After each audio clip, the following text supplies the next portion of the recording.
Hello नमस्कार, मैं हूं दीपक और आप देख रहे हैं डीएसके टॉक्स। क्या आप जानते हैं मित्रों कि बिग बॉस के होस्ट सलमान खान हर सीजन में आते हैं, एक पीपीडी बजाते हैं कि शो स्क्रिप्टेड नहीं है, कोई स्क्रिप्ट नहीं है, हम कुछ नहीं करते, सब कुछ कंटेस्टेंट ही करते। जबकि ये वाला जो सीजन है, इस सीजन के स्टार्ट से ही आपको क्लियरली एक स्क्रिप्ट जो है वो दिखाई दे रही है। और जबकि ये वाला जो सीज़न है बिग बॉस का, इसमें तो डे 1 से ही आपको एक स्क्रिप्ट दिखाई दे रही है और ये स्क्रिप्ट आपने कल भी देखी। और स्क्रिप्ट क्या है भाई साहब, ना खाता ना बही, लाडला ग्रुप ऑलवेज सही। लाडले ग्रुप को ना कभी बैश किया गया है, ना ही कभी उनकी क्लिप दिखाई गई है घर वालों को। और आप एक विडंबना वाली बात देखिए कि जब लाडला पहली बार टाइम गॉड बना था, तो उसके साथ लाडली को भी बुलाया गया था और रजत दलाल की कुछ चुगलियाँ दिखाई गई थी। लेकिन आपने देखा कि कल दिग्विजय, जो कि एक्चुअली में टाइम गॉड है, तो टेक्निकली टाइम गॉड जो है उसे अधिकार मिलना चाहिए बाकी लोगों की क्लिप देखने का, लेकिन कल तो उल्टी गंगा बहा दी। और ये दिग्विजय जो कि टाइम गॉड है, इसकी क्लिप दिखाई जा रही हैं उन लोगों को जो कि टाइम गॉड है नहीं, किसी अथॉरिटी में है नहीं।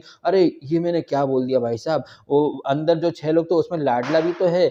और लाडला जो है वो तो बिग बॉस का भी बिग बॉस है, क्योंकि ये लाडला ही तो तय करेगा कि मैं देखना चाहता था वो टाइम गॉड बनने के लायक है नहीं, ये नहीं वो नहीं। अब चूंकि ये जो लाडला है ये बिग बॉस का, भाई कौन है यार, अब ये जो लाडला है ये बिग बॉस का भी बिग बॉस है भाई साहब। बिग बॉस में क्या होगा, कौन होगा, किसका क्या स्टैंडर्ड है, कौन टाइम गॉड बनने लायक है नहीं है, किसका स्टैंडर्ड क्या है, ये सारी बातें तय करने की अथॉरिटी तो लाडले के पास ही है ना। तो लाडले के साथ साथ कुछ 5 लोग और थे, आई थिंक ये जो टोटल 6 लोग थे, यही 6 टॉप 6 बनने वाले हैं। हालांकि जब मेकर्स एपिसोड शुरू करते हैं तो उसमें चाहत पांडे का भी फोटो रहता है, बट चाहत तो कहीं से कहीं तक दूर दूर तक टॉप 6 में दिखाई नहीं दे रही है। तो ये जो 6 लोग अंदर गए थे, रजत, करण, शिल्पा और लाडली, लाडला और लाडला का जो गुलाम है और जो लाडली का जो बिस्तरा पार्टनर है अविनाश, ये 6 लोग अंदर गए थे। इन्हें दिग्विजय और कशिश की क्लिप दिखाई जा रही थी, जबकि उस क्लिप में ऐसा तो कुछ गलत था नहीं, क्योंकि उस क्लिप में दिग्विजय ने जो बोला वही बातें दिग्विजय ने कन्फेशनों में बिग बॉस के सामने भी करी थी कि मेरा इससे कुछ लेना देना है नहीं,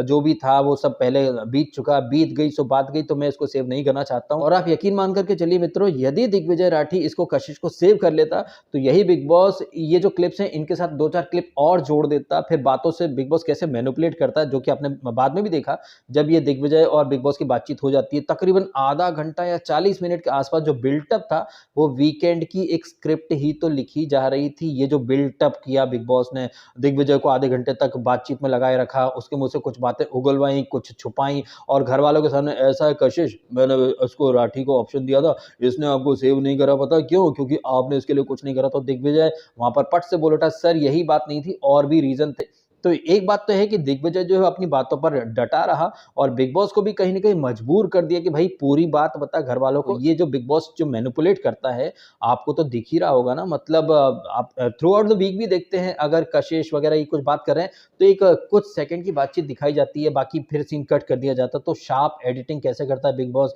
कैसे बिग बॉस कुछ बातें छुपा लेता है, कुछ ही बातें दिखाता है, सो दैट एक पर्टिकुलर इंसान या तो बहुत नेगेटिव लग जाए या फिर एक इंसान बहुत ज्यादा पॉजिटिव लग जाए। जैसे कि आप देख रहे हैं लाडला ग्रुप, उसमें लाडला और लाडली जो है भाई, उन्हें ना कोई बैशिंग मिल रही है, ना उन्हें कोई रियलिटी चेक मिल रहा है। दुनिया की नजर में इन दोनों से महान दूध का धुला तो कोई है ही नहीं। क्या जबरदस्त नैरेटिव बनाया है इसने, बिग बॉस ने जबरदस्त बिल्टअप, उसके बाद दिग्विजय को नेगेटिव लाइट में दिखाया। और रही सही कसर सलमान खान, ऐसा दिग्विजय तुम कुछ भी चैप्टर क्लोज नहीं करता, तुम्हारा एक बाहर है लव एंगल बोलो या फिर रिलेशनशिप बोलो, लड़की का नाम क्या है यार, उन्नति करके ऐसा कुछ नाम है। तो दिग्विजय जैसे कि बिग बॉस के सामने भी फर्म अपने स्टैंड पर था, वैसे ही सलमान के सामने भी उसने बोला कि सर मैं अंदर आने से पहले सब क्लियर करके आ चुका हूं, मेरा कुछ भी नहीं है। तो दिग्विजय को मतलब आप कैसे गलत बोल सकते हैं इस पर्टिकुलर सिनारियो में, क्योंकि जो बातें वो बिग बॉस के सामने करी, वही बातें उसने सलमान खान के सामने करी, और वही बातें वो आए दिन भी करता रहता है। बट फिर भी मुझे ऐसा लग रहा है कि जो नैरेटिव बनाना चाहता था बिग बॉस और सलमान खान खुद, उस नैरेटिव को वो पूरी तरह से पब्लिक पर थोप नहीं पाए, क्योंकि दिग्विजय अपने स्टैंड पर एकदम डट करके खड़ा रहा।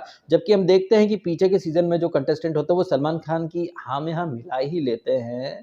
हाँ सर आप कह रहे हो तो होगा, हाँ सर। आपको याद होगा बिग बॉस 13 के अंदर वो पारस को, वो मिक्का की जो नई नवेली रखेले आकांक्षा पूरी, कभी स्वयंवर लेकर के आती, कभी जेड हाइडेड को चुम्मा दे देती, फिर पारस को भी छोड़ देती है, वो सिद्धार्थ शुक्ला के साथ भी अफेयर रिलेशनशिप में थी। मुझे कमेंट आया था कि तुम आकांक्षा पुरी को रखेल क्यों बोल रहे हो? अब ये ऐसी लड़की जो कपड़ों से ज़्यादा लड़के बदल चुकी हो, भाई उन्हें मैं रखेल ही बोलता हूँ। अच्छा, रखेल से मुझे याद आई अदिति मिस्त्री, भाई मुझे उसके कुछ क्लिप्स आए हैं, ओनली फैन्स मॉडल है ये, मतलब फैन्स इसको गिफ्ट भेजते हैं, पैसे भेजते हैं और ये मतलब उनके लिए सेमी न्यूड या न्यूड टाइप के वो लाइव सेशन करती है। तो ऐसे चीप और सेमी पोर्न या फिर पोर्न मटेरियल जो है, इन्हें सेलिब्रिटी बना करके बिग बॉस के घर में बिठा रखा है बिग बॉस ने।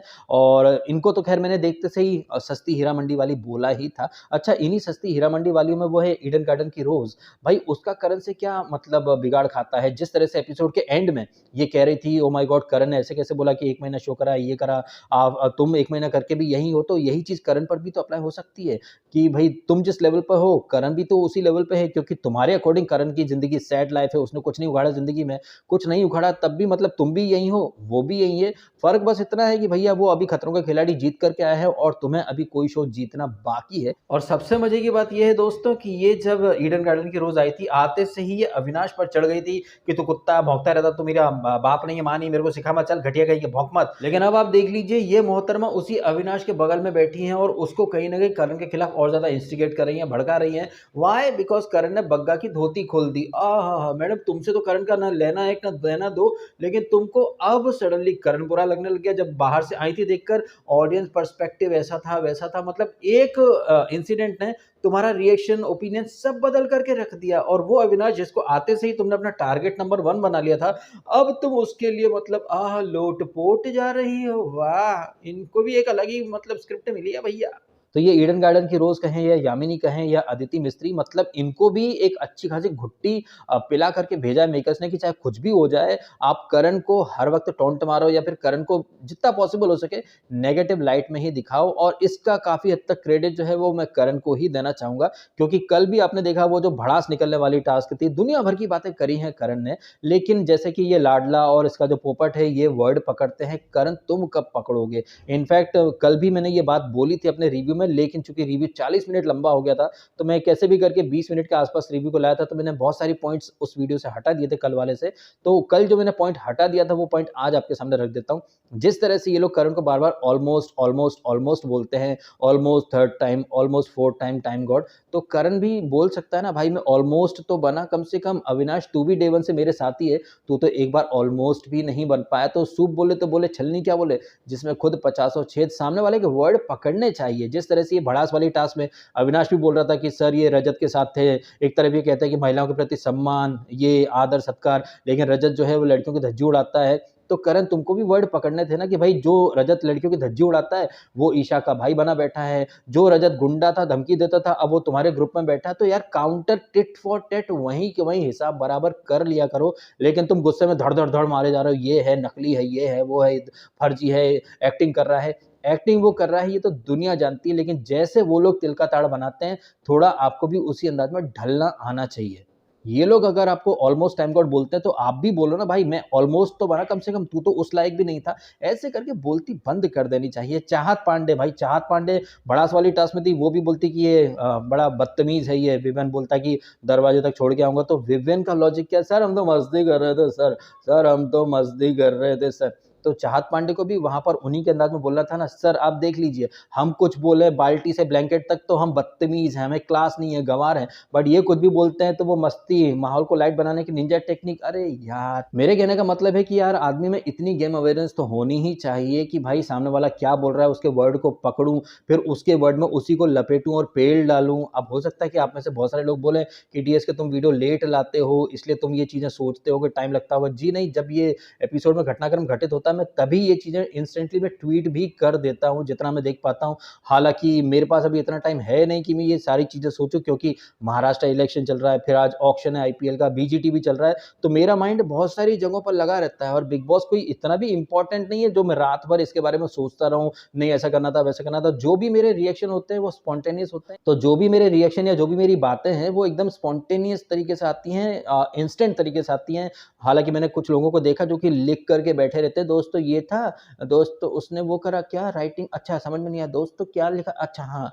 तो मेरे से ये होता नहीं। इनफैक्ट मुझे अब समझ में आ रहा है कि जब मैं ऑडिशन देने जाया करता था, तो मैं क्यों वहाँ पर रिजेक्ट हो जाया करता था, क्योंकि मेरी आदत है यार, मैं एक दिए गए स्ट्रक्चर या उसमें फिट नहीं हो पाता हूँ। कई बार मैं जब ऑडिशन देने जाया करता था, तो कुछ लाइनें लिखी रहती थी, तो मैं वहाँ पर अपनी तरफ से ऐड कर दिया करता था, तो कास्टिंग डायरेक्टर मेरे को गाली दिया करता था, अरे जो लिखा है वही बोलो। तो पता नहीं क्यों, तो मुझे लग रहा है कि ये जो लकीर के फ़कीर वाली जो एक क्वालिटी होती है ना, शायद वो मेरे अंदर है नहीं। मैं तो अपना रास्ता अलग ही बनाता हूँ, जो फ्लो बनता जाता है वैसे-वैसे बोलता जाता हूँ, फिर वीडियो खत्म कर देता हूँ। एनीवे वापस आ जाते हैं एपिसोड के ऊपर। तो ये आधे घंटे के आसपास का जो बिल्टअप था दिग्विजय को घेरने का, वो फिर उसके बाद ये 6 लोगों के अंदर एंट्री, उसके बाद सलमान खान मौके पर चौका, ओ गरम है, मार दो हथौड़ा। और हथौड़ा किस पर मारना है? दिग्विजय पर। शो के अंदर से अगर उसके अगेंस्ट आपको कुछ मुद्दे नहीं मिल रहे, तो बाहर तुम्हारा अफेयर था। भाई बाहर की बातों से क्या इम्पैक्ट आप डालना चाहते हो? अब यहाँ पर आपके सामने मैं एक ज़बरदस्त पॉइंट रखता हूँ, जो कि आपने भी देखा है। जिस तरह से आपने देखा कि दिग्विजय को बाहर की बात के ऊपर बैश किया जा रहा है, तुम्हारा रिलेशन गर्लफ्रेंड थी नहीं थी हमें नहीं पता, बट तुम चैप्टर क्लोज नहीं करते हो। कहने का मतलब है कि बाहर की बातें ड्रैग करके दिग्विजय को नेगेटिव लाइट में दिखाएंगे। लेकिन इन्हीं के लाडले ग्रुप की जो गर्दुल्ली एलिस इन वंडरलैंड, वो जो कि कुछ ना करके भी टॉप 2 में खड़ी है, कुछ नहीं कर रही है, तब भी उसको सिंपैथी दिलाने के लिए, एलिस बिटिया तुम्हारे लिए हमरे पास एक सैड न्यूज़ बा, तोहार जो पहला प्यार रहिल बा वो अधूरा रह गइल बा। और एलिस वाज लाइक, नहीं हेमा माता जी ये नहीं हो सकता।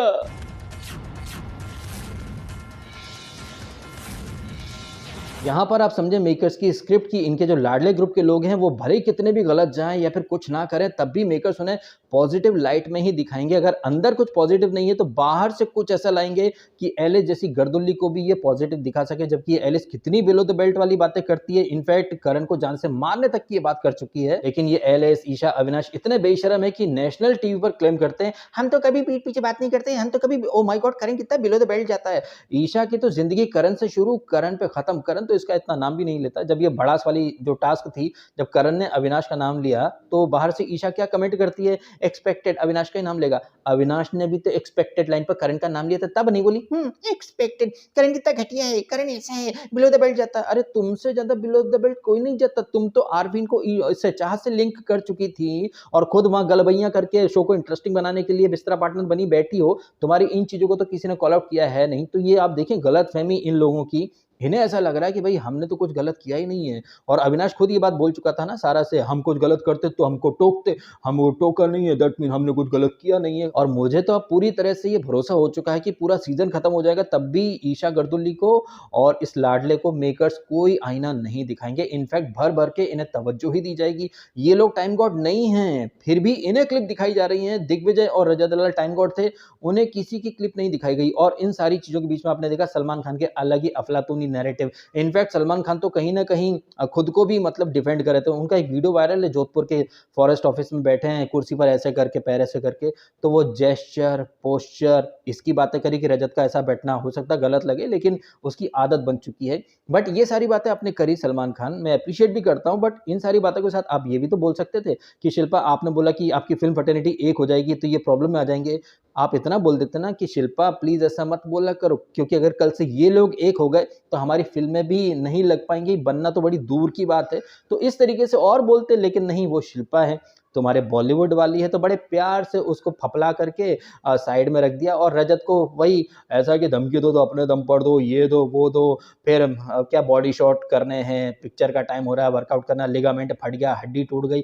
हमें इन चीज़ों में कोई इंटरेस्ट नहीं है सलमान खान। हमें यानी ऑडियंस को इंटरेस्ट इन बातों में है कि थ्रू आउट द वीक क्या हुआ क्या नहीं हुआ, उस पर आपकी क्या टिप्पणी है। जैसे कि अगर पिछले वीक की हम बात करें, तो पिछले वीक वो कान की चुगली वाला जो टास्क था, उसके बाद से आप देखें तो नॉमिनेशन टास्क हुई जहां पर करण को धोखा मिला शिल्पा से, उसके बाद ये टाइम गॉड वाली टास्क हुई है। इन टास्क के ऊपर चर्चा करने के बजाय, या फिर जिस तरह से ये एलिस, ईशा हमेशा पीठ पीछे चुगलियां करते हैं, इन चीजों पर डिस्कस होना चाहिए। जिस तरह से विविन डबल गेम खेल रहा है, अपने ग्रुप के लोगों को बोलता मैं ड्यूटी नहीं करूंगा, लेकिन पीठ पीछे जाकर के बाथरूम में घुस करके गुटखा भी खाता है, है, ड्यूटी भी करता है, गुटखा थूक देता है, फिर उसके दाग मिटा कर आ जाता है और खुद को ओसीडी वाला डिक्लेयर करता फिरता है। एक तरफ ये बोलता है कि भैया ऐसे ओसीडी है, लोग अगर इसके कप को या जग को या ग्लास को अगर छू दें तो ये धुलवाता है, कोई अगर इसके बालों में हाथ लगाए तो भाई बाल गंदे हो गए। एट द सेम टाइम तो मुंह से मुंह लगे हुए, थूक लगे हुए एप्पल टमाटर इधर से उधर शिफ्ट कर रहे हो, वहां पर तुम्हारा ये ओसीडी क्या मर गया था क्या? इस तरह के मतलब सवाल जवाब होने चाहिए। लेकिन नहीं, सलमान खान तो आएंगे वीकेंड का बार में, जो उनके कान के ठट्टे में या उनकी वैनिटी वगैरह में बता दिया जाएगा कि ऐसा है सलमान खान, अब दिग्विजय को बोलो कि दिग्विजय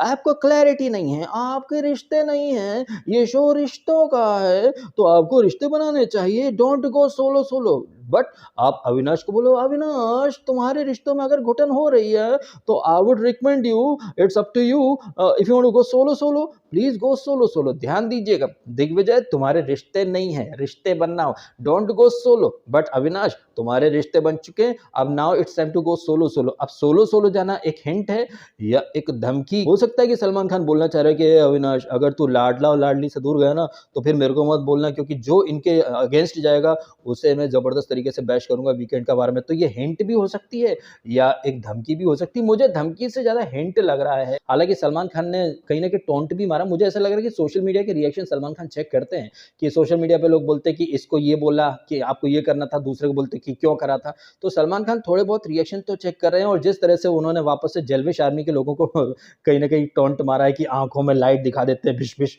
तो एक्चुअली मैंने इस वीडियो के थंबनेल में जो सलमान खान की आंखों से जो झुश करके जो निकल रहा है ना टारगेट लॉक, इसीलिए मैंने रखा क्योंकि सलमान खान ने बोला ना कि इस तरह की चीजें मेरे लिए प्लीज कोई मत करना, मेरे फैंस प्लीज ऐसा मत करना। तो भाई ऐसा है कि हम भी थोड़े विद्रोही है ना, जैसे कि आपके लाडले ग्रुप के लोग दिग्विजय टाइम गॉड बन गया तो वो विद्रोही अवस्था में आ गए, तो थोड़ा बहुत विद्रोही या रेबल वाला नेचर हमारा भी है। हमें भी जिस चीज के लिए मना किया जाता है हम कहीं ना कहीं वही चीज करते हैं। और आई थिंक ये जो कीड़ा है ये सिर्फ मेरे अंदर नहीं है, ये एक सामाजिक कीड़ा है जो कि हर किसी के अंदर है। जहां पर लिखा हो कि फूल तोड़ना मना है, आदमी वहीं फूल तोड़ेगा। जहां लिखा होता है यहाँ कचरा फेंकना मना बा, आदमी वहीं कचरा फेंकता है। या फिर जहां लिखा हो कि सेल्फी लेना मना है, आदमी वहां दर्जनों सेल्फी लेता। तो ये विद्रोही स्वभाव कहीं ना कहीं हम सब में है और मेरे अंदर भी है। और सलमान ने बोला कि ऐसे लाल लाइट दिखा देते हैं, ये कर देते हैं, ऐसा कोई मत करना। तो पता नहीं क्यों मैंने तभी डिसाइड कर लिया कि मैं अब ऐसी ही थंबनेल बनाऊंगा कि टारगेट लॉक। और जिस तरह से सलमान खान ने कल दिग्विजय को टारगेट बनाया है या फिर मंदिर का घंटा बनाया, तो इसकी पटकथा तो एक रात पहले बिग बॉस ने खुद लिख दी थी। इन बातों के अलावा रजत और शिल्पा का जो आर्ग्यूमेंट था, रजत के साथ करण विविन, ये सारी बातें और इन पर मतलब ज्यादा टिप्पणी करने की मैं जरूरत समझता हूं नहीं, क्योंकि ये खाना पूर्ति टाइम पास वाली एक्टिविटी थी। एक फर्म स्टैंड लेकर के कौन सही था कौन गलत था इस तरह से बोलना चाहिए था, लेकिन ऐसा तो सलमान खान ने कुछ नहीं बोला। अपनी सफाई देते रहे कि मेरा भी जेस्चर पोस्चर ऐसा रहता है, हड्डियां टूट गई, लिगामेंट फट गया, वर्कआउट कर रहे हैं, अपने दम पर बनो, अपने दम पर उड़ो। तो इन सारी बातों को मेकर ज्यादा तवज्जो देते हैं बनिस्बत की थ्रू आउट द वीक क्या हुआ क्या नहीं हुआ। टॉर्चर टास्क में मतलब एलिस को आप लोगों ने बाहर कर दिया, श्रुतिका चाहत तुम तो कुछ कर ही नहीं रहे थे। तो भाई ऐसा है कि होस्ट जो है वो खुद ही मुझे लग रहा है कि इंटरेस्ट खो चुका है। जो काम होस्ट को करने चाहिए वो किसी के मम्मी पापा को बुलाकर करवाए जाते हैं, या फिर हिना खान लग जा गले के फिर ये हंसी रात हो न हो। अब हिना खान जिसको कि बिग बॉस 11 में मैंने जम जम के रोस्ट करा था, अब बेचारी क्या कैंसर से जूझ रही है, तो उसके बारे में क्या ही बोला जाए। बट इतना ही बोलूंगा कि जो बातें हिना खान कर रही है शिल्पा या करण के बारे में, क्या ये चीजें सलमान खान को नहीं दिखाई दे रही हैं? ऑफ कोर्स दिखाई दे रही हैं, लेकिन सलमान खान के अकॉर्डिंग ऑडियंस अंधी है और गधी तो है ही। और जो बातें या फिर जो रिएक्शन हम थ्रू आउट द वीक देखते हैं, जैसे कि नॉमिनेशन टास्क है तो ये कंटेस्टेंट एक दूसरे के धज्जियां उड़ाते हैं, फिर वही चीज आप वीकेंड पर चलो घूसे मार के भड़ास निकाल दो। इसमें नया क्या था यार? हमें पता है कि अविनाश करण को बोलेगा, करण अविनाश को बोलेगा, चाहत विवेन को बोलेगी, विवेन चाहत को बोलेगा, यही चीजें चलती रहती हैं। लेकिन नहीं, आप तो मतलब वही की वही, मतलब क्या बताया जाए। फिर इन चीजों के बारे में भी लोग 3-3 घंटे डिबेट करते हैं, नहीं नहीं उसने ये बोला था, उसने सही बोला था, वो तो सही बोला था, वो तो सही बोला था। इन सारी बातों के बीच में आपने देखा कि ईशा कैसे तिल्ली मार देती ना जब ये इस एक्टिविटी से बाहर आते हैं, और दिग्विजय क्या बोलते हैं कि मैंने दिमाग लगाया था। देखो दिमाग लगाया था ये तो सरासर झूठ है, क्योंकि रजत दलाल ने तुमको अपनी प्रायोरिटी पर रख करके तुमको बनाया था। हाँ, दिमाग दूसरे लोगों ने नहीं लगाया था। ये बात एक्चुअली में होस्ट को बोलनी चाहिए थी कि विवियन, अविनाश, तुम हर कोई ना करण को अपनी प्रायोरिटी बना करके चल रहे हो, इस चक्कर में तुम लोग टाइम गॉड नहीं बन पा रहे हो। तुम्हारे दिलो दिमाग में करण ही भरा बैठा है, करण से थोड़ा सा बाहर निकल करके देखो तो शायद आप लोग भी टाइम गॉड बन सकते हो। इस तरह की चीजें, इस तरह की बातें करनी थी, तो यहाँ पर ईशा जो रहती है वो तिल्ली मार देती है रजत को। रजत जो कि 1 वीक पहले तक अविनाश, विवियन, इनफैक्ट विवियन को तो वो क्या बोलता था, आई थिंक वो डोलू डोलू बोला करता था, डोलू डोलू डोलू डोलू। डोलू डोलू मैं बोल रहा हूँ तो क्या आपको लोडू सुनाई दे रहा है? हो सकता है भाई, जैसे मरा मरा मरा मरा कोई मरा मरा बोलता है तो राम सुनाई देता है, उसी तरह से ये डोलू डोलू बोलता है तो मुझे लोडू क्यों सुनाई देता है? शायद मतलब कान खराब हो सकते हैं। तो वो पदार्थ जिसको कि ये रजत दलाल डोलू बोलता था और पांडु से संबंधित एक वर्ड बोलता था, अब रजत के लिए वो डोलू और ये सब मतलब दूध के धुले हो गए हैं। रजत के साथ-साथ रजत के फैन्स के लिए भी विवियन सही हो गया, और विवियन जिसके लिए रजत गुंडा था, लो स्टैंडर्ड वाला था, अब ये सब एक थाली के चट्टे-बट्टे बन चुके हैं। अब चूँकि हम यहाँ पर रजत के लाडले ग्रुप से जो डोलू वाले रिश्ते बन चुके हैं, नए समीकरण बन चुके हैं, इनकी बात कर रहे हैं, तो जरा आपको थोड़े वीक पीछे लेकर के चलता हूँ। रजत की कुछ क्लिप दिखाई गई थी लाडले को और लाडली को। तब लाडली ने कहा था मैं आपको अपना भाई मानती थी, लेकिन बहुत ज़्यादा आप धोखा देते हो, आई हैव ट्रस्ट इश्यूज़। मतलब अगर लाडली अगर रजत से बोले कि मुझे आपसे ट्रस्ट इश्यू है, तो इट्स ओके।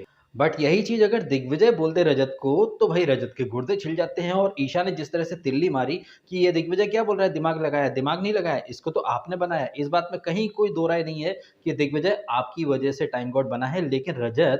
लेकिन क्या रजत दलाल को टाइम गॉड बनाने के लिए दिग्विजय ने और कशिश ने कुछ नहीं किया था? जी नहीं, बहुत कुछ एफर्ट लिए थे, लेकिन उन एफर्ट्स के बदले में कशिश के लिए रजत दलाल ने क्या करा? कुछ भी नहीं करा। तो यहाँ पर एक कर्मा का साइकिल या लाइफ का साइकिल कंप्लीट होता है। अगर रजत दलाल टाइम गॉड बना तो कशिश और दिग्विजय ने उसके लिए हार्ड वर्क किया था, लेकिन तब रजत को ये हार्ड वर्क या फिर ये चीज़ें नहीं दिखी, और ईशा वगैरह का तो बिल्कुल नहीं दिखेंगी। लेकिन यहाँ पर सबसे मजे की बात यह है मित्रों कि जिस रजत दलाल को टाइम गॉड बनने से रोकने के लिए ईशा, अविनाश, एलिस और विवियन ये एड़ी चोटी का जोर लगा रहे थे, क्योंकि ये लोग शिल्पा को टाइम गॉड बनवाना चाहते थे। ये रजत को किसी भी तरह से टाइम गॉड बनने से रोकना चाहते थे, और रजत की टोकरी में भर भर के वो चाय के पैकेट, कॉफी, इनफैक्ट विवियन की कॉफी तक ला करके दी थी, जो कि इसने रजत दलाल ने वापस से गुड बुक्स में जाने के लिए विवियन को वापस से लौटा दी थी। तो आपने ये सारी चीजें देखी हैं, एंड आई एम श्योर आपके साथ विवियन के या रजत के जितने फैंस हैं वो सब भी ये चीजें देख चुके हैं। तो कहने का मतलब बस ये है कि आज हर कोई रो रहा है कि भाई दिग्विजय इसकी वजह से टाइम गॉड बना है, रजत की वजह से, लेकिन रजत भी तो इन्हीं की वजह से टाइम गॉड बना है। और वो लोग जो कि रजत को टाइम गॉड बनने से रोकना चाहते थे, आज रजत दलाल उन्हीं का सगा बना बैठा है। इनफैक्ट उन्हीं लोगों को भर भर के नॉमिनेशन के 5-5 राइट्स भी दिए थे। तो थाली का बैंगन कौन बना है, कौन उन लोगों के साथ जाकर के बैठ गया जो उसको, रजत को ही रोकना चाहते थे टाइम गॉड बनने से, ये आप सब देख रहे हैं। लेकिन जैसा कि वो ताऊ का फोटो मैं डालता हूं, आपको बाहर बैठकर सब दिख रहा है कि कब कब क्या क्या हुआ। लेकिन रजत के फैंस अभी इतने अंधे हो चुके हैं कि वो उन्हीं लोगों को अब कहीं ना कहीं सपोर्ट करने लग गए जो कि रजत को टाइम गॉड बनने से रोकना चाहते थे। और जिस तरह ईशा ने भड़का दिया है रजत को दिग्विजय के अगेंस्ट, दिग्विजय और ये रजत अब आमने सामने आ चुके हैं। अब इसमें किसी तीसरे का फायदा होता है या फिर ये लोग वापस से एक हो जाएंगे, ये तो आने वाले टाइम में ही पता चलेगा। इन सारी बातों के बारे में जो भी है आपकी फीलिंग्स कमेंट करके अवश्य बताइएगा। फिलहाल आपने समय निकाला, वीडियो देखा, आपका बहुत बहुत धन्यवाद। Thank you so much.